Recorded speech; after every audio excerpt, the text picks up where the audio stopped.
Simbora, meus processualistas favoritos! Hoje nós vamos ter mais uma aula de Processo Civil 3. Hoje a gente vai ver alguns recursos da continuidade aí na matéria. Meu nome é Rosenberg Alencar, sou professor de Processo Civil de Introdução ao Estudo de Direito.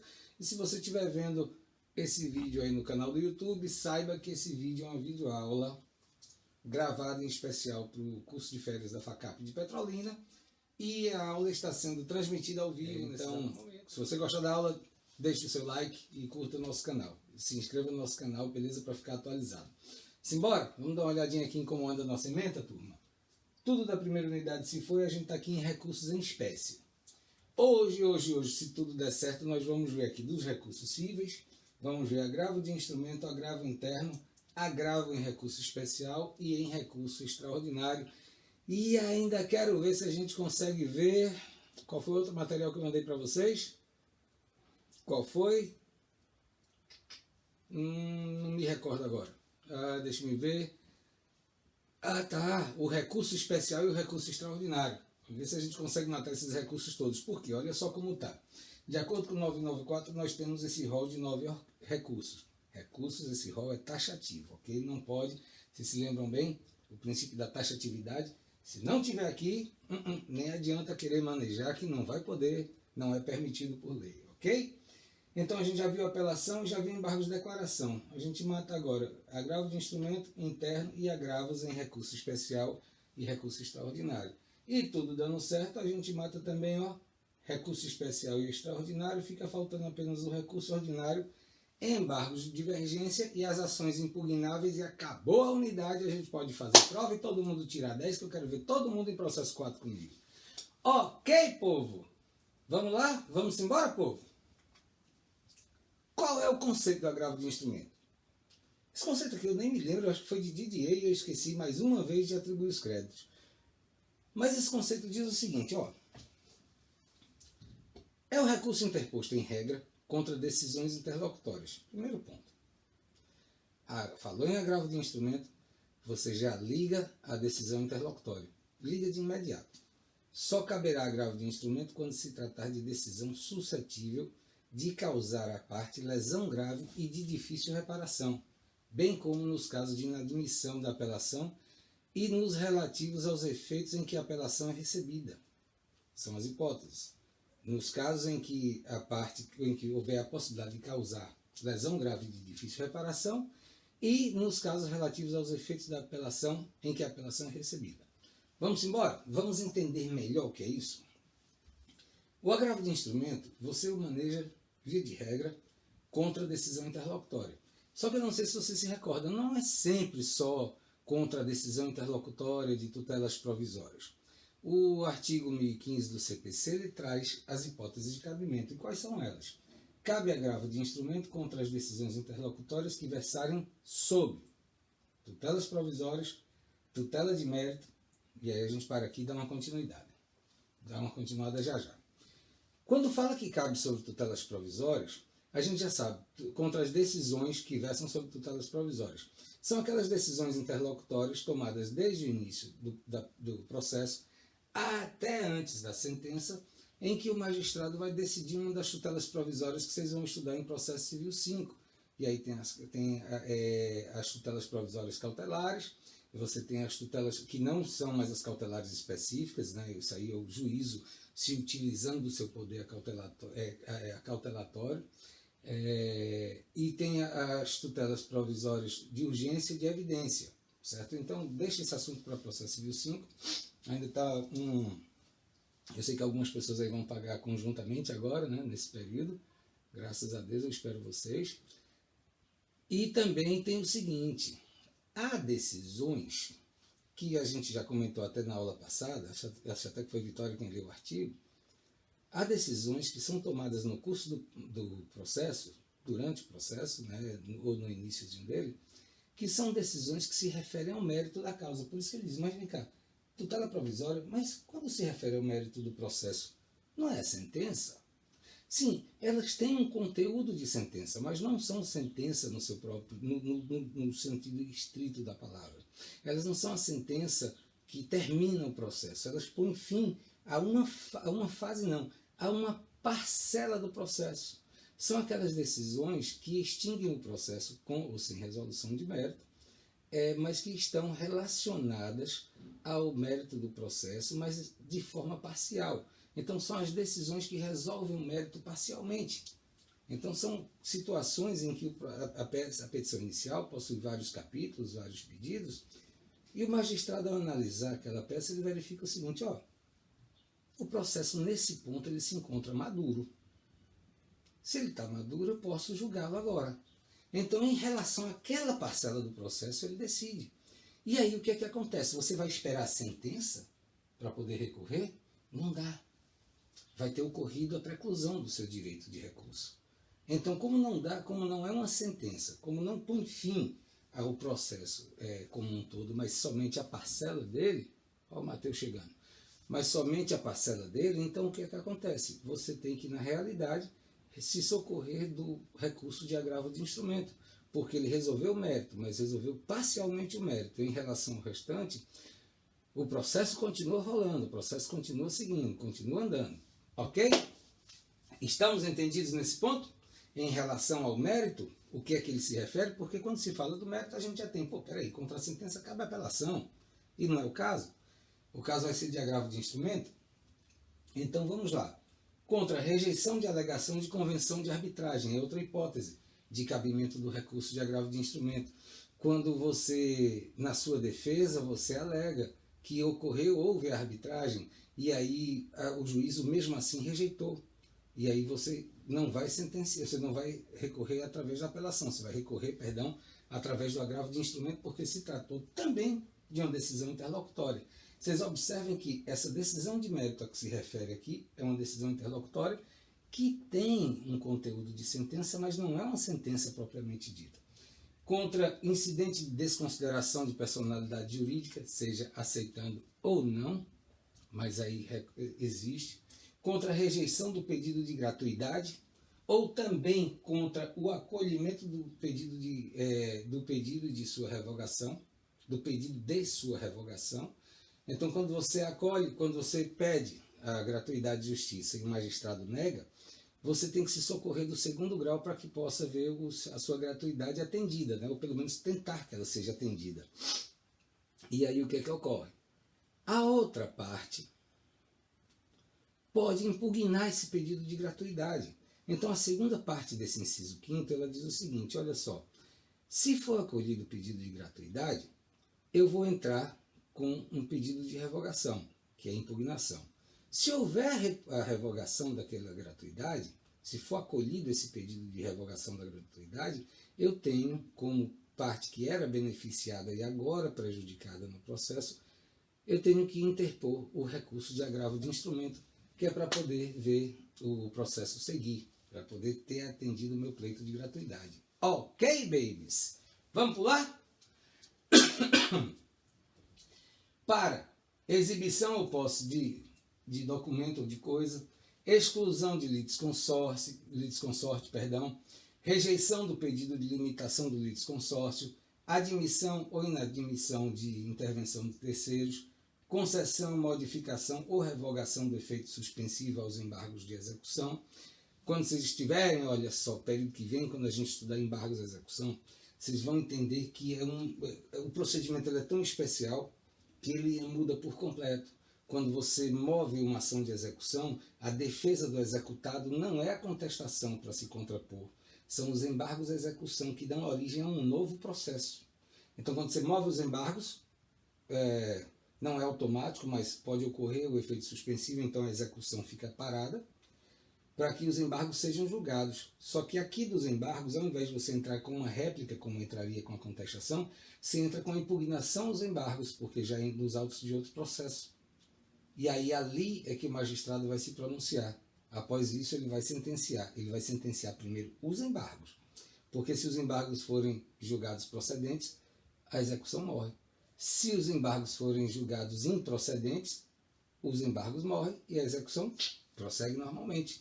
Entendido? Então, contra essa concessão, modificação ou revogação do efeito suspensivo aos embargos, já que não é automático, você entra com agravo de instrumento. Redistribuição do ônus da prova, de acordo com 373, parágrafo 1º, mas aí você dá uma lida, você dá uma olhada no que ele diz, para que a gente não fique vacilando muito aqui na aula, na questão do tempo. E aí, quando o legislador não tem mais nada o que dizer, o que ele faz? Nos outros casos expressamente referidos em lei.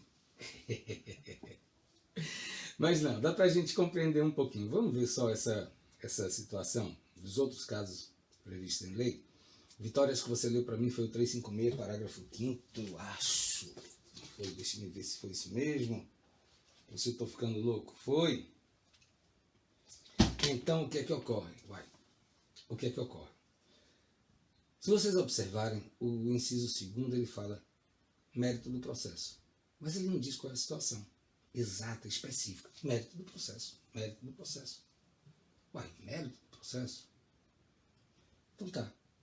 Como é que é essa questão do mérito do processo? Lá no 356, ele fala que quando houver o julgamento parcial antecipado do mérito, aquela decisão que foi tomada de forma interlocutória, ela não é uma sentença, mas ela tem um conteúdo de sentença. Então, para que evite-se a preclusão, você interpõe o agravo de instrumento. Senão você perde o direito de rediscutir o assunto. Então, quando fala outros casos expressos em lei, é porque o próprio código pode, em algum outro momento, fazer menção àquela questão que ele está querendo colocar ali, para não repetir outros casos expressos em lei. E em leis específicas também, em outras legislações, como a gente já verificou na teoria geral do recurso, a possibilidade de interpor agravo de instrumento em algumas outras situações. Ok? Pulando? Ah tá, agora olha só. Parágrafo único, ele diz o seguinte: também caberá agravo de instrumento contra decisões interlocutórias proferidas na fase de liquidação de sentença, matéria da próxima unidade, ou do cumprimento de sentença, também, no processo de execução e no processo de inventário. Então, nessas situações, também cabe agravo de instrumento. Você está vendo que aí o parágrafo único ele já deu uma ampliada a mais na utilização do recurso de agravo, que não se reteve apenas esses 11 incisos, porque na realidade o 12 ele foi revogado, né? Então pulou do 11 para o 13. Não fui eu que errei, não. Dessa vez não fui eu, não.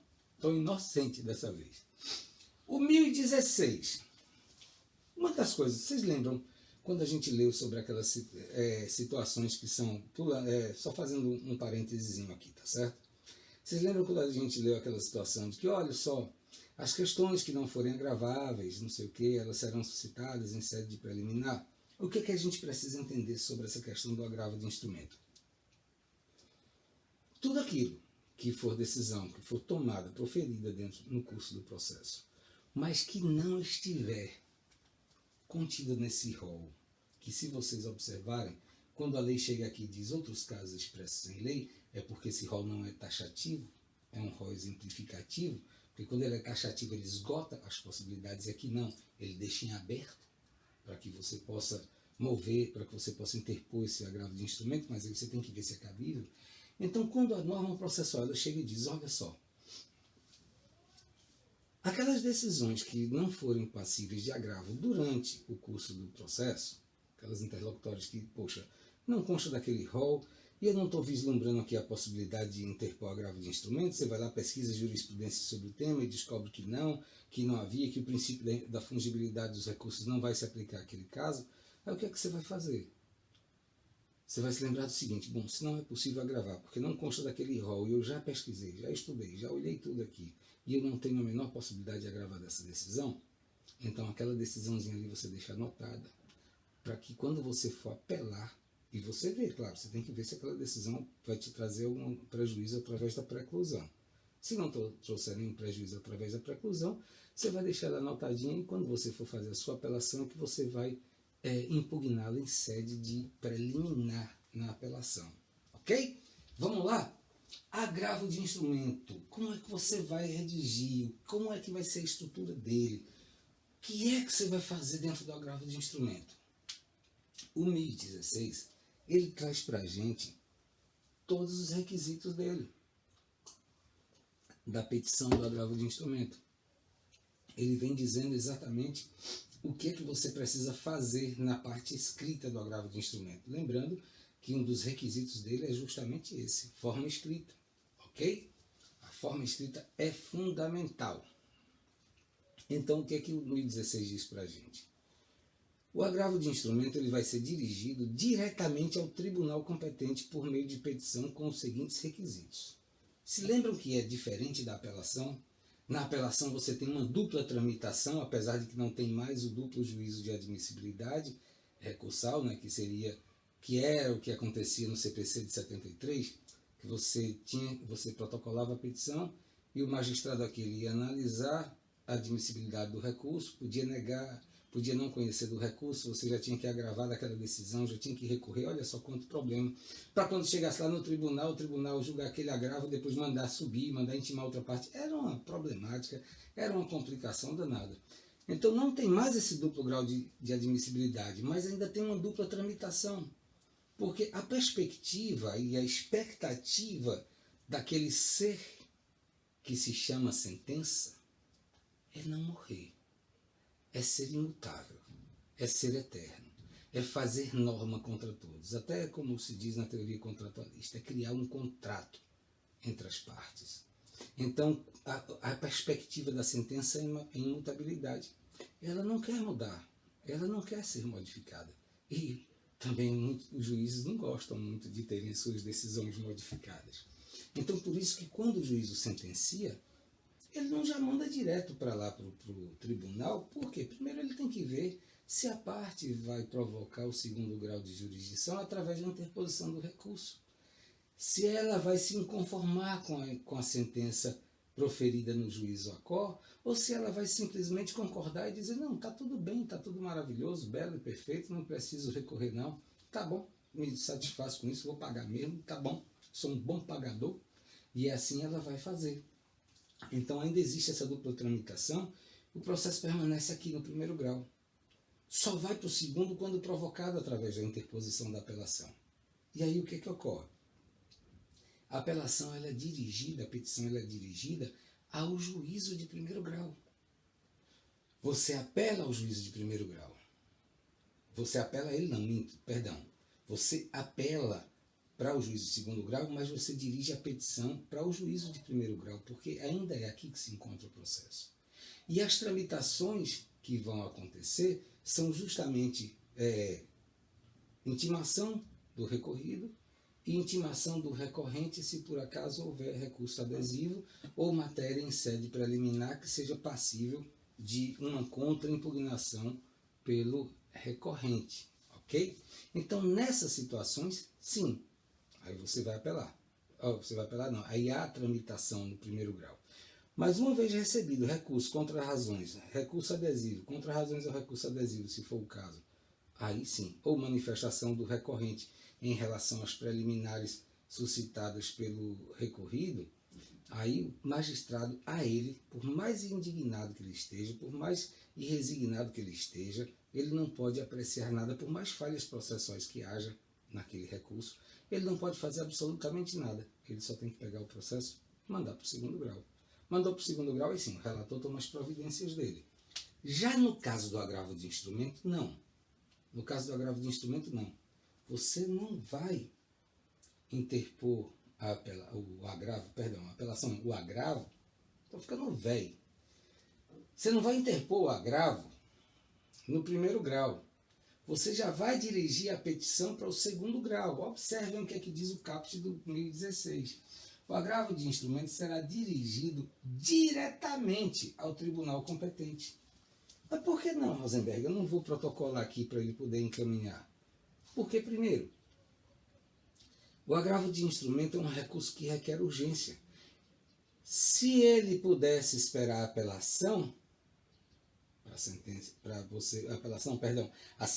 para você poder apelar, se fosse possível aguardar a sentença para você poder apelar, então não haveria a necessidade de tamanha urgência. O que é que acontece? Esperaria-se a sentença, faria-se o protocolo da sentença, da apelação e pronto. Só que a maioria das matérias ela é preclusiva. E se você não apela, se você não recorre, e o recurso que você tem para aquela decisão é o agravo, precluir o seu direito, ela se torna indiscutível. Você não tem mais como dizer, não, eu não vou agravar agora não, vai fazer um efeitozinho que não vai doer muito, é igual a injeção de benzetacil, logo passa. Eu vou deixar para para me socorrer do instrumento da apelação, pronto, já era, acabou-se. Você não tem mais direito a nada. Seu direito já precluiu. E muitas vezes aí você já perdeu muitas situações processuais. Então, essa urgência na apreciação do agravo de instrumento é que faz necessário com que você já interponha diretamente no Tribunal de Justiça. Você não manda para o juízo de primeiro grau. A petição é dirigida lá, ao douto juízo presidente, ao douto presidente do Tribunal de Justiça do Estado de Pernambuco, ou do Estado da Bahia, blá, blá, blá, blá. Você faz o endereçamento diretamente para o tribunal, porque é a ele que compete a análise da admissibilidade e a análise daquele recurso, ok? E o que é que vai acontecer nessa petição? O que mais você vai fazer? Você vai ter, como é uma petição direcionada para lá, diferentemente da apelação, em que já está todo mundo ali bonitinho, né, que vocês nem há necessidade daquela qualificação toda, você vai colocar o nome das partes. Mas esse nome das partes você coloca com toda a qualificação dela. Faltou, na minha opinião, ao legislador ter tido a cautela de colocar o seguinte: os nomes das partes e sua qualificação. Na minha opinião, faltou. Ela deve vir completa. Por quê? Porque o segundo grau ainda não sabe da existência daquelas partes naquele processo. Não sabe ainda de absolutamente nada. É tanto que o nome do recurso, propriamente dito, é agravo. Agravo, certo? Seria mais ou menos assim a certeza do recurso. Qual é a certeza que você tem de qual é o recurso? É o recurso de agravo. E agora, qual é a determinação que eu tenho de qual é o recurso? Ah, ele é de instrumento. Mas de instrumento, por sinal interessante, em Recife, quando eu era estudante, acho que durante muito tempo depois, eu não sei se ainda existe, né? Mas em Recife tinha uma banda muito legal que se chamava Agravo de Instrumento, composta por pessoas assim, juiz, embargador, juiz, advogado, e gente também que não tinha nada a ver com o judiciário, mas que se formou lá no Conservatório de Música de Olinda e se chamava Agravo de Instrumento. Muito criativo o nome. Mas por que agravo de instrumento? Porque você tem que instrumentalizá-lo. Você tem que fazer a instrumentalização do processo, do recurso. E o que é essa instrumentalização? É a composição por todas as informações essenciais, já que o processo está começando lá no tribunal, o recurso está começando lá, foi direcionado para lá e o tribunal não conhece absolutamente nada daquele caso, então você tem que fazer a instrumentalização, que é o fornecimento de todas as informações essenciais ao deslinde do recurso, ao seu processamento, análise e julgamento. E o que é isso que você faz? Você já começa pela exposição dos fatos e do direito, do fato do direito. Claro, é evidente. Você tem que fazer a explanação da situação fática que te motivou a recorrer, que causou a motivação em você de fazer uso desse direito subjetivo que você tem de recorrer. Então você tem que colocar a exposição fática do direito. Você tem que botar as razões do pedido de reforma, ou de invalidação da decisão e o próprio pedido. É basicamente uma petição inicial que você está fazendo. É uma petição inicial do recurso de agravo de instrumento. Do agravo de instrumento, porque você está iniciando um processo lá, que é o agravo. Vai receber outro número, vai receber tudo diferente lá. E o que é que ocorre? O nome e o endereço completo dos advogados constantes do processo. É só você, Vitória, e os advogados da sua banca de advogados? Não. É dos advogados que ele não fala que é do agravante, ele fala dos advogados do processo. O que é que isso significa dizer? Os advogados do autor e do réu, do agravante e do agravado. Todos. Eu não sei quem vai ser agravante ou agravado aí na situação, então qualquer um deles. Então você tanto pode ser o autor ou o réu, qualquer um deles pode ter sido prejudicado por uma decisão e resolveu recorrer através do agravo. Então o que acontece? Todos os dados referentes aos advogados e o endereço completo deles você tem que colocar, sob pena de indeferimento dele. Vamos lá? O 1017. O 1017, ele já vai tratar... Sim, mas por que você vai colocar essas informações, dos dados do advogado? Porque lá, quem vai ser intimado, não é citado, não é citação, a citação é só uma no processo, quem vai ser intimado para poder contrarrazoar, contraminutar o agravo de instrumento vão ser os advogados do agravado e não o agravado em si. Vai ser o agravado na pessoa do seu advogado. Então a intimação vem via diário de justiça eletrônico, via publicação, e aí você já sabe que abriu o seu prazo para você poder contrarrazoar aquele recurso, ou contraminutar aquele recurso. Perfeito? Por isso que tem que constar todas essas informações em uma petição dirigida diretamente ao tribunal competente. Você não faz duas folhas de rosto. Imediatamente após ter feito isso, aí você começa a redigir a sua peça de acordo com as informações mesmo que você tem. Você vai falar sobre a tempestividade, sobre tudo, vai fazer o rol desses documentos que vão instruir, certo? Vão formar o instrumento do processo. Você vai mencionar tudo isso para depois você falar sobre tempestividade, as razões do recurso de agravo e fazer os seus pedidos. Vamos lá? Petição do agravo de instrumento será instruída obrigatoriamente com cópias da petição inicial. Como eu disse, a parte não entende, o tribunal lá não sabe, o tribunal lá não sabe nada do que está acontecendo. Cópias da petição inicial, da contestação, da petição que ensejou a decisão agravada, pode ter sido a petição inicial, pode ter sido a contestação, ou pode ter sido alguma petição que você atravessou e que ensejou uma decisão negativa para você, ou a outra parte que atravessou uma petição e ensejou uma decisão positiva para ela, mas que te prejudica e que você resolveu agravar daquela decisão, ok? Da petição agravada, da decisão agravada, da petição que ensejou a decisão agravada, da própria decisão agravada, da certidão de respectiva intimação ou outro documento que comprove a tempestividade, certo? Por que isso, essa certidão? Porque não basta você juntar apenas a publicação, só se você estiver impossibilitado de pegar uma certidão da intimação. Aí você junta a cópia da publicação, que nela vai conter a data da publicação, e você vai conseguir demonstrar que a interposição do seu agravo de instrumento ocorreu de forma tempestiva. E aí está tudo dentro do prazo. Essa questão da tempestividade já está superada. E a cópia também das procurações. Mas não já basta eu dizer os nomes dos advogados naquela relação lá em cima e os seus endereços? Não. Para você poder comprovar, você vai juntar também a cópia das procurações outorgadas aos advogados do agravante e do agravado. Ok? Declaração de inexistência de qualquer documento, de qualquer dos documentos do inciso 1. Então, se algum desses documentos, eu não consigo conceder a ausência da petição inicial, né? Essa daí eu não consigo.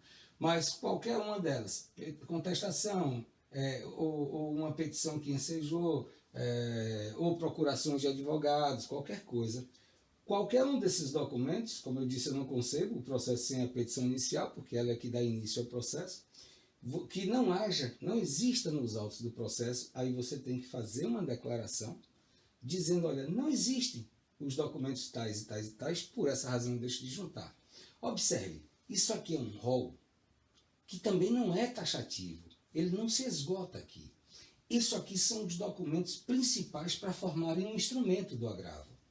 São os documentos principais que vão compor o instrumento do agravo, mas não se esgotam aí. Por quê? Declaração certa, feita pelo advogado do agravante sob pena de sua responsabilidade pessoal, e aí é o caso de se incorrer em ato atentatório à dignidade de justiça ou litigância de má-fé, facultativamente com outras peças que o agravante reputar úteis. Então vocês observaram que o inciso 3º, ele amplia o leque de documentos de forma quase que inesgotável, aliás, ao limite do que consta dos autos apenas, na verdade. E aí o que é que acontece? Diante da análise dos requisitos e dessas exigências da instrumentalização do processo, da formação do instrumento, a gente tem agora um pontozinho que eu preparei para vocês, que se trata da estrutura da petição. Eu falo isso aqui de forma muito detalhada quando eu ministro aula de prática processual. Mas a gente aqui vai dar só uma pincelada, porque não tem como a gente trabalhar a prática dentro da nossa aula, que é teórica, verdade, fato. Qual é a estrutura? Dirigida ao juízo ad quem? Já de cara. corroborando o que está dito lá no 1016. Olha só, petição dirigida ao tribunal. Então, a petição vai ser dirigida ao tribunal, você vai fazer a qualificação das partes, aqui eu dou uma retificada na lei, olha que metido. Você vai fazer a indicação dos nomes, números de OAB de todos os advogados, dos autos e dos seus endereços, inclusive os endereços eletrônicos da Islã. Isso daí, já participa de alguma aula que eu não me lembro desse nome, não. Tá matriculado, tá? Ele tá matriculado da Islã. Eu tô brincando, Ricardinho, só pra tirar onda. Rapaz, que isso, só porque eu cheguei atrasado. A gente tem que fazer tudo. Só que eu cheguei atrasado, professor, pra minha primeira aula. É, o pior são as outras que você nem veio. Essa daqui você já tá no lucro. Que isso? Eu tô brincando, Daislan, tô tirando onda contigo, rapaz. Tá tudo bem, garotão? O professor, não pode esquecer que esses são os honorários, né? O quê? Esses são os honorários. O meio dos honorários do professor são esses, né? Sim, sim, sim. É verdade, é vero. É vero, papai. Ah, turma boa. Rapaz, a gente tem que estar junto, viu, turma? A gente tem que estar junto agora, processo 4 e 5, pelo amor de Deus. E com essa mudança aí das datas, quando terminar a aula, eu quero conversar com vocês sobre isso aí, para eu entender melhor e a gente reorganizar os planos da gente. Professor, Oi, olha o João chegando. deixa eu observar rapidinho, viu? É coisa rápida. Pode falar, garoto. O período de ajuste inicia no dia 22. Eu tive a confirmação com a CAD, conversei mais cedo com o Ilvânia, e nós tivemos uma aula pela manhã de Direito Internacional Público, estávamos tratando sobre isso. De DIP. Então, de DIP com Sheila. Então começa realmente agora, no dia 22, o período de ajuste. Certo, mas me deram uma informação de que foi adiado para o dia 29. Mas, Ricardinho, vamos deixar para o finalzinho da aula, sabe por quê? Porque quem for assistir depois não tem que ficar ouvindo o nosso debate aí, né? Beleza? Para não ter que ficar, ai meu Deus, quando é que termina? Esse povo fala demais. Esse professor fala muito. Não estou cortando você não, só organizando a nossa bagunça. Ou melhor, desorganizando. Então, o que era que estava, onde ele está falando, certo? Inclusive os endereços eletrônicos. Os endereços eletrônicos. Se lembrem que hoje um dos requisitos da petição inicial é o endereço eletrônico de todos os sujeitos do processo, aliás, das partes e seus procuradores, né? Você não precisa do endereço eletrônico do juiz, não, de maneira nenhuma. Beleza? Indicação e cópias dos documentos que formam o instrumento. Então, o que você vai fazer? Dentro daquele próprio corpo da peça de ingresso de interposição do agravo, não tem necessariamente ser a primeira folha, mas na primeira parte, porque pode ser que tudo isso se estenda a 2, 3, 4, 5 folhas. Eu já vi agravo de instrumento que tinha, me parece que 10, 15, 20 laudas só de relação de documentos. Pra você ter noção do tamanho que era esse monstro. Bom, mas enfim. Bom, vamos lá. Indicação e cópias dos documentos que formam o instrumento. Então você vai mencionar todos eles que você está juntando ali, porque é uma responsabilidade sua. O requerimento de intimação, você tem que inclusive requerer que o advogado do agravado seja intimado, que o agravado seja intimado da existência desse agravo de instrumento para que ele possa fazer a sua contraminuta, para que ele possa contraminutar, rebater o seu agravo de instrumento. Uma certidão de publicação da decisão agravada, que foi o que a gente falou antes, é a comprovação de que você está interpondo aquele agravo de instrumento de forma tempestiva, ou qualquer outro documento que comprove, como por exemplo a própria cópia da publicação, data e assinatura, ok? E aí você continua na mesma peça, Estrutura da petição, continua na estrutura da petição, mas agora da petição quando se trata das razões do recurso. Ela continua, claro, ela já foi dirigida ao juiz adquirente, você não precisa redirecionar novamente, porque ela é continuada. Você vem com as preliminares de tempestividade e preparo. Tempestividade, que você está fazendo isso de forma tempestiva, ou seja, dentro do prazo recursal e que você não extrapolou. E o preparo é a comprovação de que você realizou o pagamento das custas do recurso, ou sobre o preparo, se você tiver em uma das situações que são concessivas da gratuidade de justiça, você vai dizer o porquê de não ter realizado o preparo e vai mencionar a questão da gratuidade. Perfeito? Ok? Vai fazer o que dentro dessa peça que se chama Razões de Recurso? Você vai fazer uma síntese de todo o processo. Você tem que dizer, porque o tribunal não conhece nada. O processo está aqui no juízo de primeira instância, está aqui no juízo de piso. Ele não conhece nada, então por isso você tem que juntar as cópias dessas petições todas, de tudo isso. Mas você, para que ele não tenha que ler tudo aquilo dali, você vai fazer a síntese de todo o processo e vai dizer, olha só, é isso o que aconteceu. Vai fazer a fundamentação, que é uma alegação de natureza processual, claro, você vai fundamentar juridicamente, comprovando que o recurso é cabível e como ele é cabível, como é que funciona a situação toda, e vai fazer, que é de natureza processual, e vai fazer a alegação de natureza material, onde você vai dizer por que você tem direito àquilo, por que o direito material está lhe dando guarida àquilo dali, e vai fundamentar no direito material as suas alegações e seus requerimentos. E por último não, e no finalzinho, mais adiante, você vai fazer o quê? O requerimento do efeito suspensivo. Se lembram que a gente disse que a apelação, via de regra, tem efeito suspensivo? A apelação. Mas os outros recursos não, nem via de regra. A regra é, muitas vezes você consegue, quase sempre você consegue o efeito suspensivo na apelação, o duplo efeito. Mas no caso do agravo de instrumento e dos demais recursos, não. Você tem que requerer a aplicação do efeito suspensivo, sob pena de que ele continue normalmente. Mas o agravo automaticamente ele já trava o processo principal? Não, só depois de apreciado o efeito suspensivo do agravo de instrumento. Aí sim, ele vai travar o processo principal. Porque podem acontecer coisas, situações dentro do processo que não possam mais ser revistas. Não possam mais ser revistas. Imagine só uma situação dessas qualquer que não possa mais ser modificada, não possa mais ser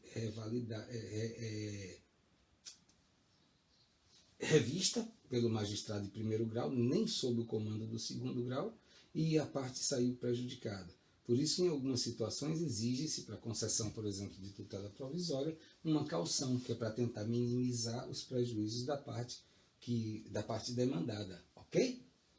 Da parte contra quem a tutela foi deferida. Então, você tem que fazer o requerimento do efeito suspensivo, não se esquece. Antecipação dos efeitos da tutela recursal, se for o caso.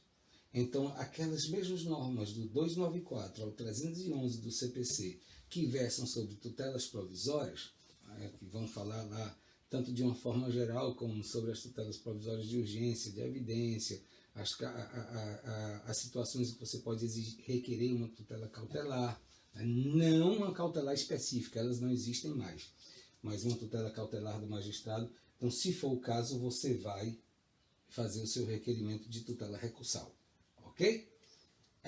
Também. E os pedidos, propriamente ditos, que estão relacionados ao provimento do seu recurso de agravo, com o objetivo de modificar ou de anular aquela decisão que está sendo agravada. Perfeito?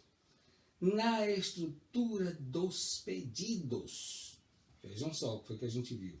A estrutura da petição de apresentação, certo? A estrutura das razões do recurso, e agora a gente vê a estrutura dos pedidos. Quais são esses pedidos, esses requerimentos? Requerimento para recebimento do recurso, claro. Requerimento para recebimento do recurso no efeito suspensivo, se você assim o desejar. Requerimento de antecipação da tutela, se for o caso. Requerimento de provimento do agravo para anular a decisão em razão de um erro improcedendo, que é aquilo que a gente já viu, de um erro improcedendo. Ou reforma da decisão em razão de um erro judicando, então de um erro de procedimento ou de um erro de julgamento, ok? Bem-vinda, mocinha. Vamos embora? Agravo em recurso especial e em recurso extraordinário. Acabamos com o agravo de instrumento e agora a gente começa a agravar mais as situações. Agora a gente já vai falar sobre o agravo, que não é de instrumento, mas é sobre o agravo, o recurso de agravo, dentro do recurso especial e dentro do recurso extraordinário. Mas, Rosenberg, a gente ainda não estudou o RE e o RESP. Sim, mas não tem problema. Rapidinho a gente mata isso aí. sem nenhuma crise, sem nenhum problema. O que é? Fala aí, Ricardinho. Quer falar? Professor. Oi, Vitória, fala aí, bebê. No caso, se o agravo ele for aceito, ele pode trazer um defeito para a sentença? Não, veja. Vamos lá, Vicky. Vamos lá, minha assistente. Primeiro, da sentença, você vai recorrer através da Apelação. Aham. Então não é para a sentença, ele não vai trazer um defeito. Na realidade, é daquelas decisões que foram tomadas de forma interlocutória, desde a propositura da petição inicial até antes da sentença, porque a sentença ela já é terminativa. Então, é contra essas decisões interlocutórias que você vai interpor agravo de instrumento, de acordo com o que a gente vê aqui no 1015, as hipóteses de cabimento. Para que é que serve o agravo de instrumento? Está na cabeça do artigo, está no caput do artigo. Cabe agravo de instrumento contra as decisões interlocutórias que tratarem sobre tutelas provisórias, tutela de mérito, que é aquela situação do julgamento parcial e antecipado de mérito, porque é proferida através de uma decisão interlocutória que possui um conteúdo de sentença. É uma sentença com outro nome, mas só que como ela não termina o processo só se encerra em relação a uma partezinha, em relação às demais ele continua, então se trata de uma decisão interlocutória. Então o que vai acontecer? Qualquer decisão interlocutória, qualquer decisão interlocutória que for cabível o agravo de instrumento, né, porque nem para tudo é cabível, não é para 100% dos casos, as decisões interlocutórias pode ter delas que não seja possível, então você vai impugnar nas preliminares da apelação. Então, se a decisão ela é impugnável por agravo de instrumento, não é que ela vai trazer um defeito, ela vai, na realidade, corrigir uma falha, um erro processual ou um erro judicial que foi tomado em relação a você e que você sentiu que era passível de ser corrigido através do agravo de instrumento. É isso que vai acontecer com o agravo. Ele vai corrigir um erro processual ou um erro de julgamento que vai ter, não é que ele vá corrigir, para ele corrigir ele tem que ser provido, né? Tem que ser dado provimento, mas o objetivo dele é justamente corrigir essas falhas processuais, ou um erro em procedendo, né, que é um erro do procedimento todo, ou um erro em judicando, que é um erro no julgamento. Uma situação assim, por exemplo, que eu vou explicar aqui para vocês, que eu vou contar aqui para vocês uma historinha. Eu movi uma ação, eu não sei nem se eu já comentei com vocês, mas nesse momento essa situação é plenamente cabível, está bem relacionada ao caso. Movi uma ação para um cidadão aqui, uma ação de divórcio. E o que é que aconteceu? Ele tem, sei lá, uns 800 mil, 1 milhão de reais em patrimônio. Não é uma grande fortuna não, mas é um patrimônio considerável, né? Muito considerável. E aí o que é que acontece nessa situação? Eu pedi a gratuidade de justiça. O magistrado, quando olhou o patrimônio, casa, carro, caminhão, moto, não sei o que, terreno, não sei onde, o magistrado prontamente negou a gratuidade de justiça. Espera aí, doutor, eu vou dar gratuidade de justiça aqui para um cidadão desse que tem isso tudo de patrimônio? Não, impossível. Aí lá vou eu, atravessando uma petiçãozinha com um pedido de reconsideração. Excelência, Vossa Excelência presta bem atenção na profissão dele, ele é caminhoneiro. Ele recebe da empresa apenas R$4.000 por mês. Apenas não, R$4.000 é uma grana considerável. Ele recebe R$4.000 por mês. Se ele hoje acumulou quase R$1 milhão em patrimônio, é porque, na realidade, se você olhar o terreno onde ele construiu a casa, antigamente, quando ele comprou, valia R$1.000, R$2.000.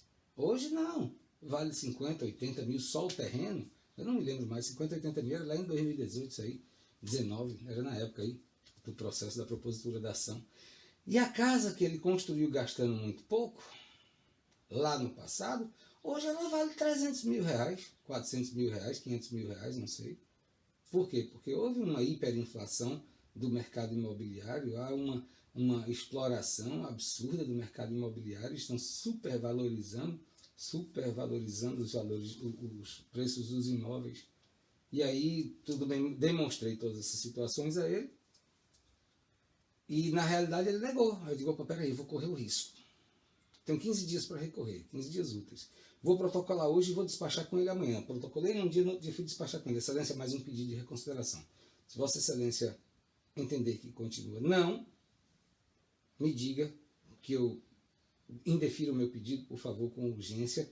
Só basta dizer que está indeferido o pedido para que eu possa recorrer, porque eu não quero correr o risco disso causar preclusão do meu direito. O que é que ele fez?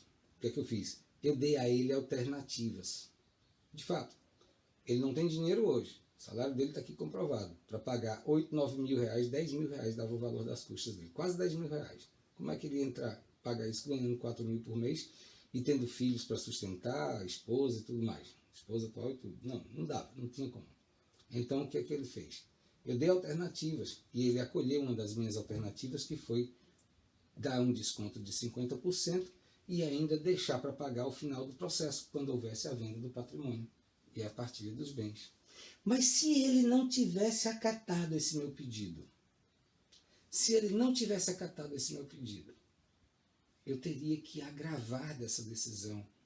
Porque se eu não agravasse dessa decisão, ele iria extinguir o meu processo sem resolução de mérito em razão da falta de pagamento das custas do processo. E o meu pedido estaria precluso. Eu não poderia esperar a apelação para poder recorrer. Então, se ele tivesse negado, eu teria agravado para o tribunal e teria dito, olha aqui, excelentíssimos senhores, doutores, desembargadores, a realidade é que se trata disso.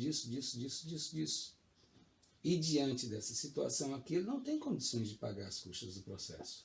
Então, o juízo negou a gratuidade de justiça e meu cliente está no prejuízo. Preciso que Vossas Excelências concedam a gratuidade de justiça para que o processo possa tramitar normalmente. Então, o tribunal visa reformar ou anular uma decisão interlocutória que foi tomada no juízo de piso, justamente para que aconteça o quê? Para que o processo possa tramitar. Deu para sacar agora, Vicky? Sim, professor, obrigada. Oh, por nada, estamos aqui para isso. Quando eu não souber também, eu digo, não sei, me lasquei, vou estudar, estou ficando burro. Enfim, agravo em recurso especial e recurso extraordinário. Aí eu queria dizer, mas Rosenberg, tem algum prejuízo? A gente não estudou ainda recurso especial e extraordinário? Não, de jeito nenhum. A gente continua na linha do agravo, certo? E aí, por último, a gente vai ver o agravo interno. Isso aqui não vai ser complicado, não. Vai dar para vocês entenderem. Se já compreenderam até agora agravo de instrumento, compreender em recurso especial e extraordinário vai ser o melzinho na sopa. Vamos embora, povo? O que é o recurso especial e extraordinário e como é que eu estou ministrando esse assunto para vocês? Vejam só. Eu estou trazendo aqui para vocês, pode ser que eventualmente a gente fale sobre alguma coisa que seja muito específica de um ou do outro. Mas eu estou trazendo aqui para vocês os pontos que são comuns aos dois agravos de instrumento. Aos dois agravos, ao agravo em recurso especial e ao agravo em recurso extraordinário.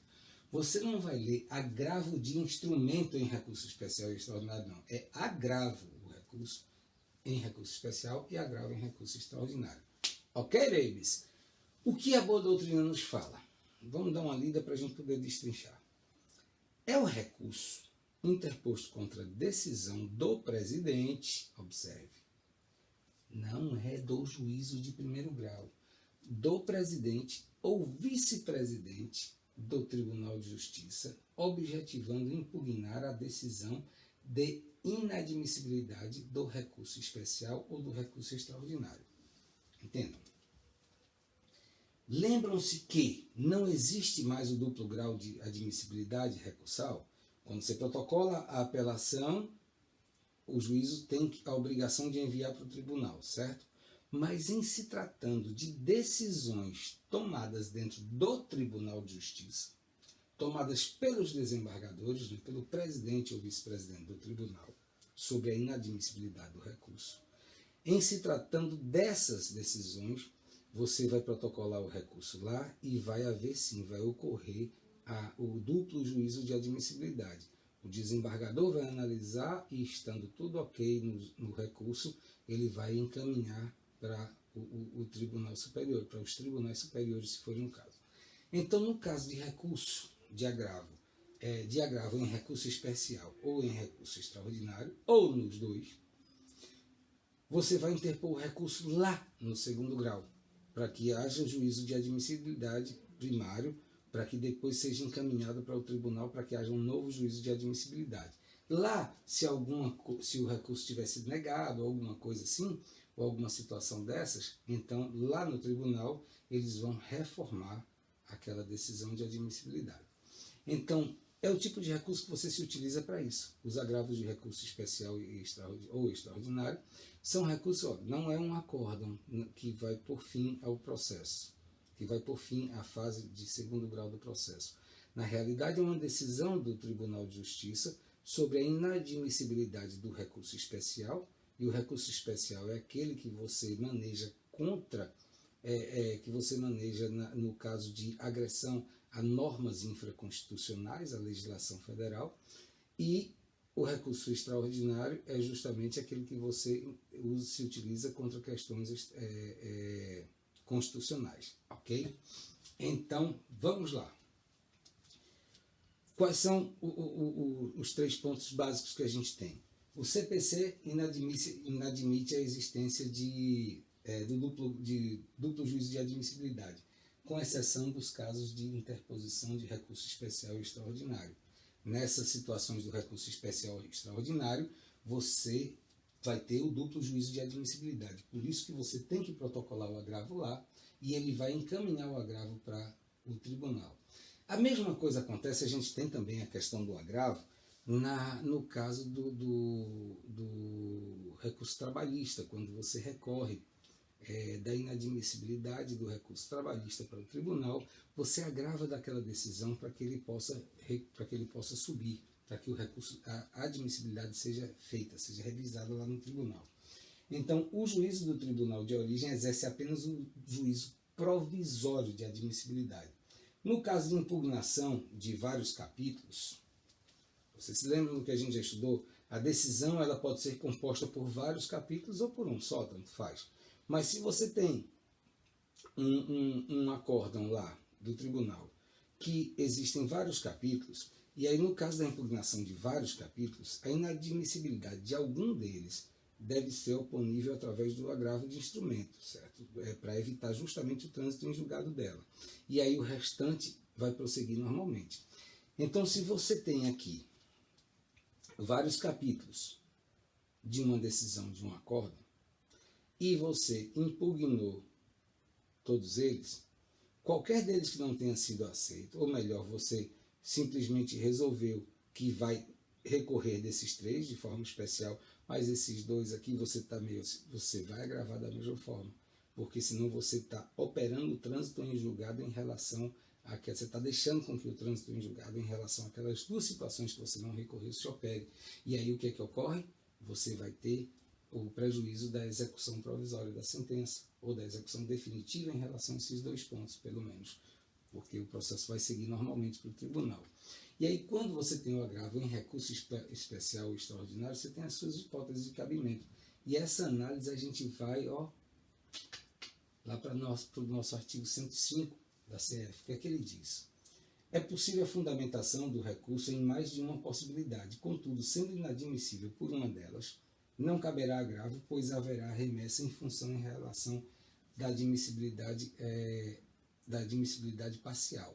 Então, se você tem mais de uma possibilidade de agravar e por alguma delas não for admissível aquele agravo, você não vai poder agravar, mas a remessa em função da admissibilidade em relação aos outros vai acontecer. A remessa para onde? Para o Tribunal Superior, para que ele possa analisar tanto o agravo em recurso especial, para que ele possa analisar tanto o agravo em recurso especial como em extraordinário. E aí o artigo 105 da Constituição, ele vira para a gente e diz o seguinte, olha só, compete ao Superior Tribunal de Justiça julgar em recurso especial as causas decididas em única ou última instância pelos tribunais regionais federais ou pelos tribunais do Estado e do Distrito Federal e territórios quando a decisão recorrida for contrariar tratado ou lei federal ou negar a sua vigência. São essas as hipóteses.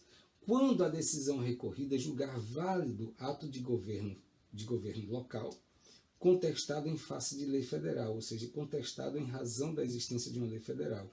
Aquele ato praticado por aquele governo local é contrário ao que essa norma federal diz, então cabe o recurso especial. Quando também der à lei federal uma interpretação divergente da que lhe haja atribuído outro tribunal. Então são essas as hipóteses de cabimento do recurso especial. Se houver a negativa, você interpôs o recurso especial, mas por alguma razão, durante o juízo provisório de admissibilidade, o tribunal negou a subida desse recurso, negou o seguimento desse recurso, você só tem um meio para que você possa impugnar de imediato. É o agravo em recurso especial. Isso porque a gente está falando do recurso especial e não do extraordinário, certo? Então você vai impugnar através do agravo em recurso especial. Por que não é agravo de instrumento? Porque você está impugnando contra aquela decisão do tribunal que negou seguimento ao seu recurso especial. Agravo de instrumento você interpõe contra a decisão do juízo de primeiro grau. Ok? Vamos dar um pulinho? Alguma dúvida aí, povo? Preparo. Quando você tem, por exemplo, tá com o código aí aberto, Vitória? Deixa eu ver aqui. Drogas. Sim, tá aqui. 1042, parágrafo 2º, por favor, Vitória. Minha assistente. É tempo que eu tomo uma água e descanso a voz. 1042, é? Aham. A petição de agravo será dirigida ao presidente ou ao vice-presidente do tribunal de origem e depende do pagamento de custas e despesas postais. Ok. E por que acontece isso?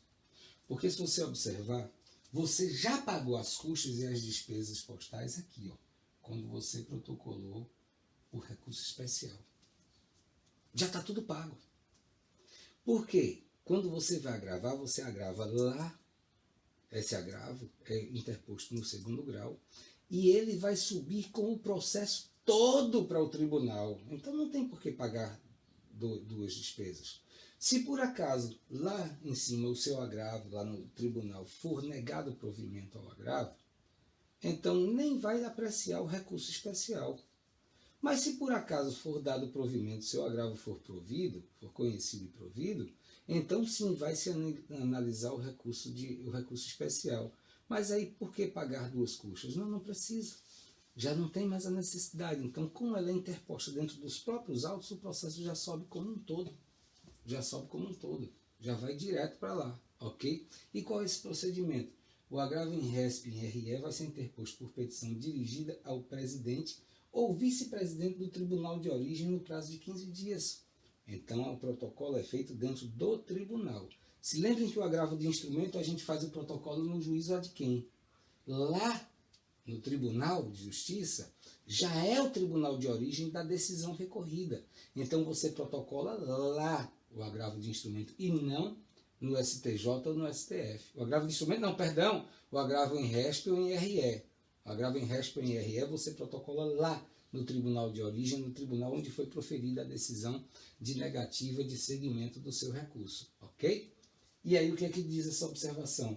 Não cabe recurso especial nos juizados especiais, mas cabe o recurso extraordinário.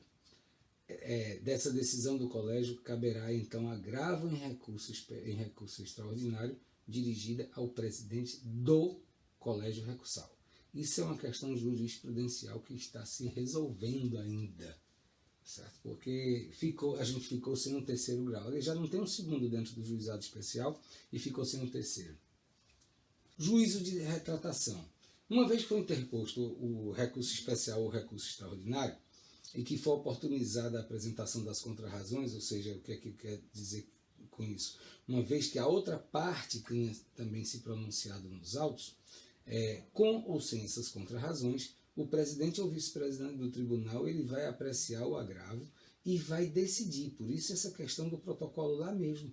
Ele vai decidir se vai ou não exercer o seu juízo de retratação.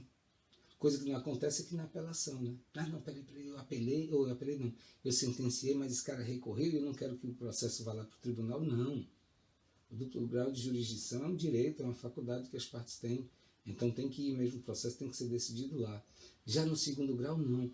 O presidente ou o vice-presidente, quando ele negar seguimento ao recurso especial ou extraordinário, que a parte resolver interpor agravo de instrumento, depois que o processo tivesse, que o recurso tivesse sido... agravo de instrumento não, me desculpem. O agravo em recurso especial ou extraordinário, depois que a parte interpuser o recurso, o agravo em RESP ou RE, então aí, sim, após as contrarrazões a esse agravo, o desembargador ele vai ter a possibilidade, desembargador, presidente ou vice, né? Ele vai ter a possibilidade de simplesmente analisar a própria decisão e se retratar a respeito dela. Fazendo isso, ele se retrata e aquele recurso especial ou extraordinário que estava travado lá vai subir naturalmente. Inclusive porque ele já vai estar com as custas satisfeitas, inclusive do porte de remessa e retorno, se não for autos eletrônicos. E aí ele pode revogar, isso aí na conformidade do parágrafo 4º do artigo 1042. Está com ele aberto ainda, Vicky? Mestre, boa noite. Davi. Fala aí, Davi. Tem uma dúvida. Diga lá, Davi. Para que se possa entrar com o RE ou com o RESP Sim. na esfera civil, é obrigatório o pré-questionamento? Sim, a gente vai chegar lá. A gente vai chegar lá ainda, claro, sim, é necessário. Você tem que esgotar todas as possibilidades, porque isso aí é uma matéria mais relacionada ao RESP e ao RE.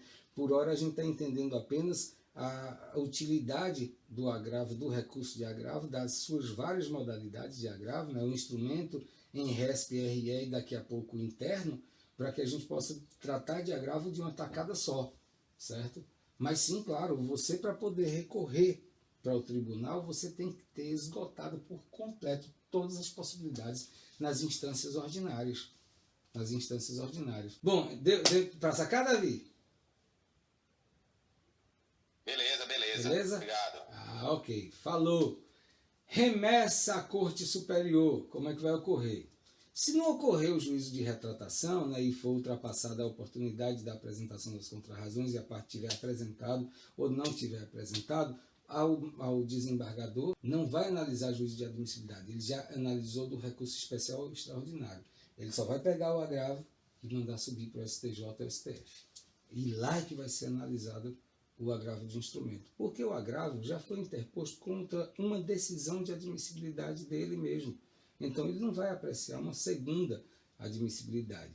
E aí a súmula 727 do STF, ela diz que é de 2013, ela diz o seguinte, olha, recurso extraordinário, agravo de instrumento, interposição contra decisão de admissão, de inadmissão, necessidade de encaminhamento ao STF, ainda que em instância perante o juizado especial da lei, ainda que instaurada perante o juizado especial.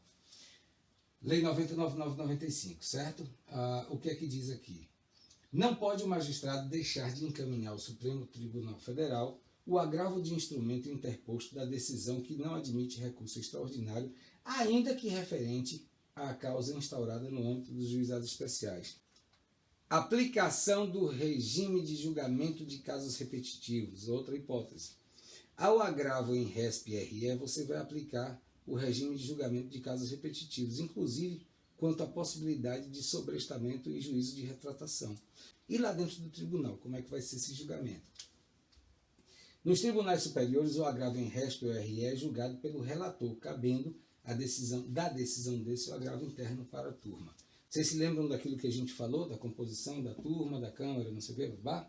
No caso dos tribunais de segundo grau, o desembargador relator ele vai recepcionar o recurso, vai fazer o seu juízo de admissibilidade, fazer o seu relatório, dar o seu voto, designar a audiência, encaminhando, claro, para a turma dele, para que haja o voto de cada um, a leitura do voto de cada um lá na turma, naquele momento do julgamento, e ali se decida se vai ser provido, improvido ou parcialmente provido.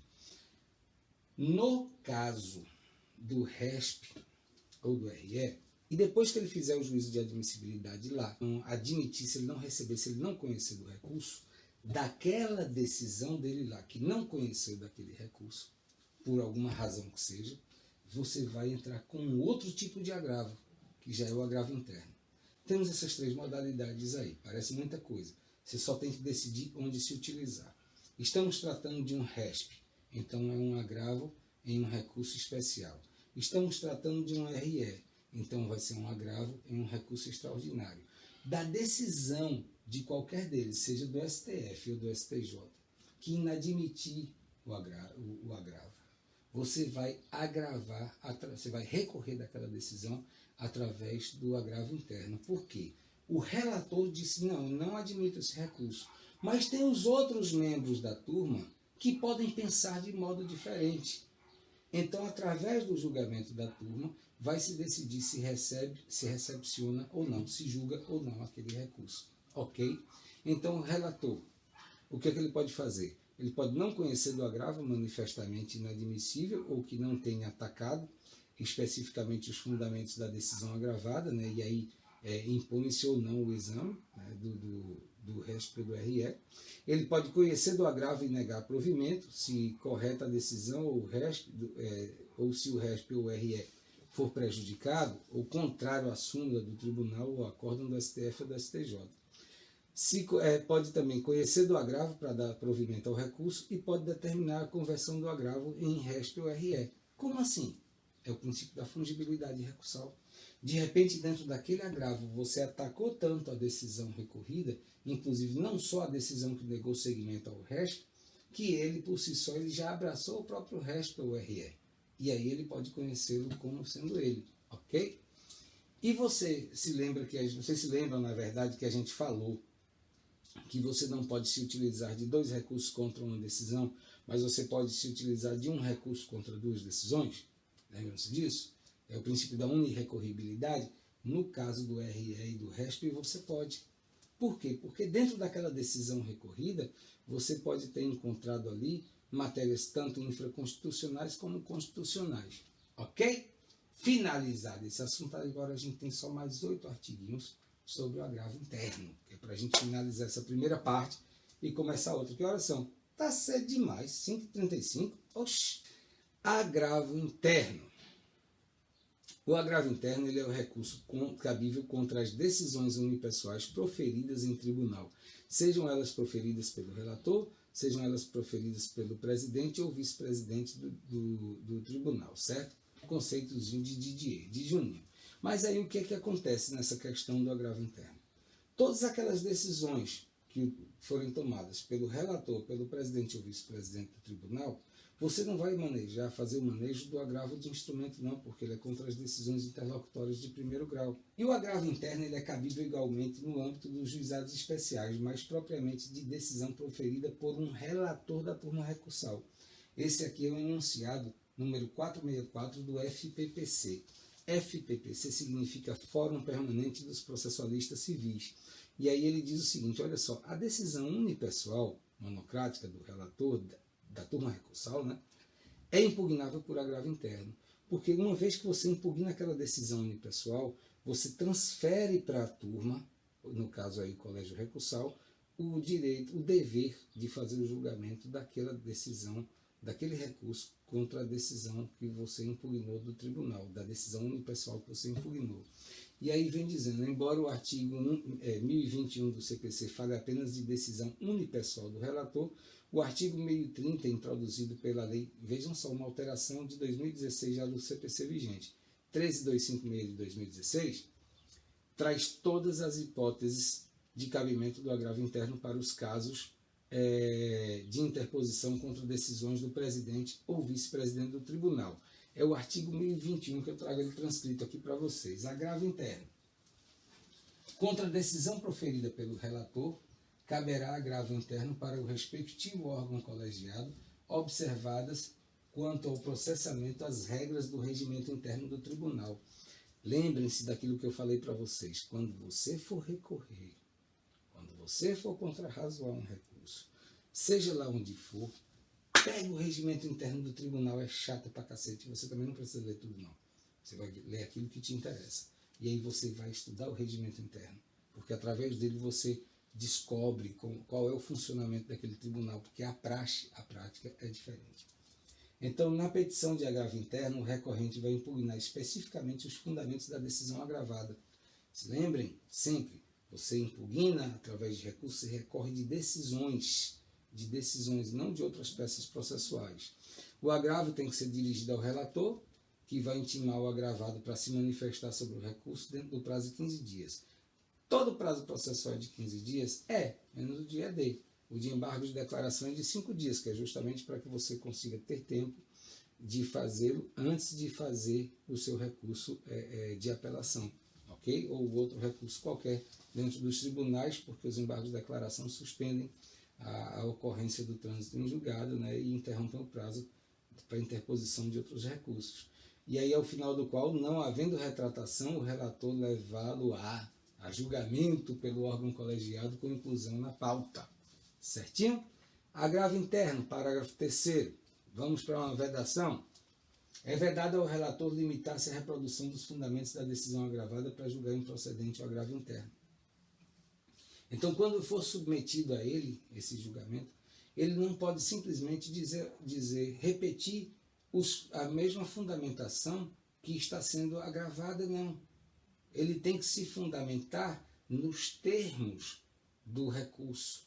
Se para recorrer você tem que rebater de forma específica e fundamentada os termos daquela decisão recorrida, na hora do julgamento, o relator, ele também vai ter, na hora do julgamento do agravo interno, ele também vai ter a obrigação de rebater todos os termos do seu recurso e não simplesmente transcrever a decisão lá atrás que gerou aquela impugnação através do agravo interno.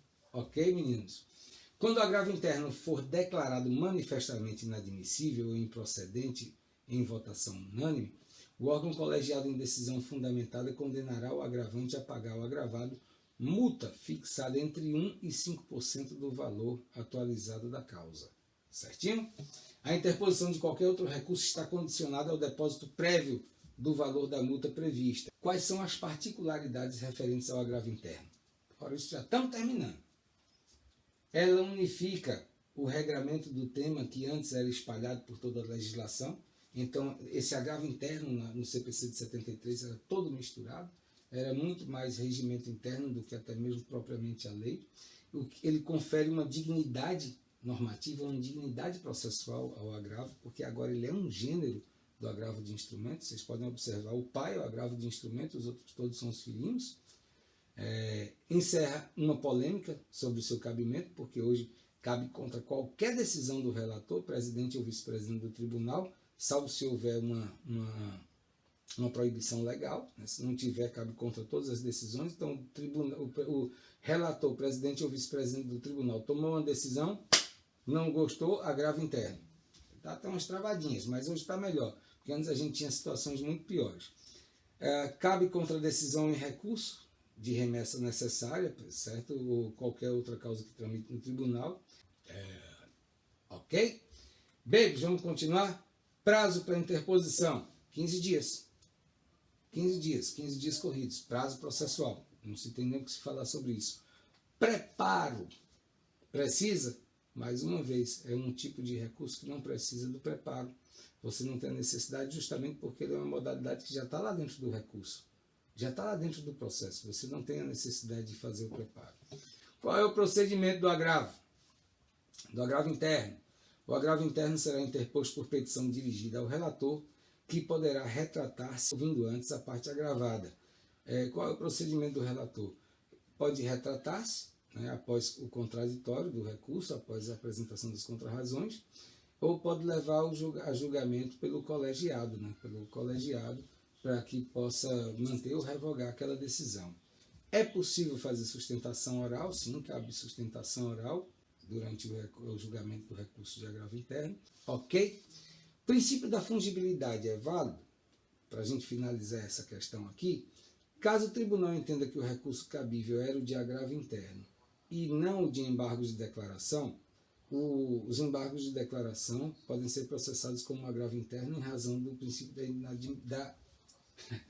da fungibilidade recursal. Então, 1024 diz, olha, o juiz julgará os embargos em 5 dias. O órgão julgador conhecerá dos embargos de declaração como agravo interno se entender ser este o recurso cabível, desde que determine previamente a intimação do recorrente para, no prazo de 5 dias, complementar as razões recursais de modo a ajustá-las às exigências do 1021, parágrafo 1º. Enfim, o que é que ele está dizendo aí? Olha só. De acordo com o princípio da cooperação processual, o que é que eu tenho que fazer enquanto desembargador? Na hora que eu for julgar os embargos de declaração que tiverem sido erroneamente protocolados como sendo agravo interno, eu tenho que pedir, primeiro, que se faça adequação. Aquela velha emendazinha da inicial, que se faça adequação atendendo ao que está disposto no 1021. Então, eu vou intimar a parte recorrente para que ela possa justamente corrigir aquelas falhas processuais e eu possa julgar o agravo interno. Meninos, vamos fazer o seguinte, vamos dar uma encerrada por aqui, vamos conversar sobre essa questão da nossa aula, nosso calendário acadêmico.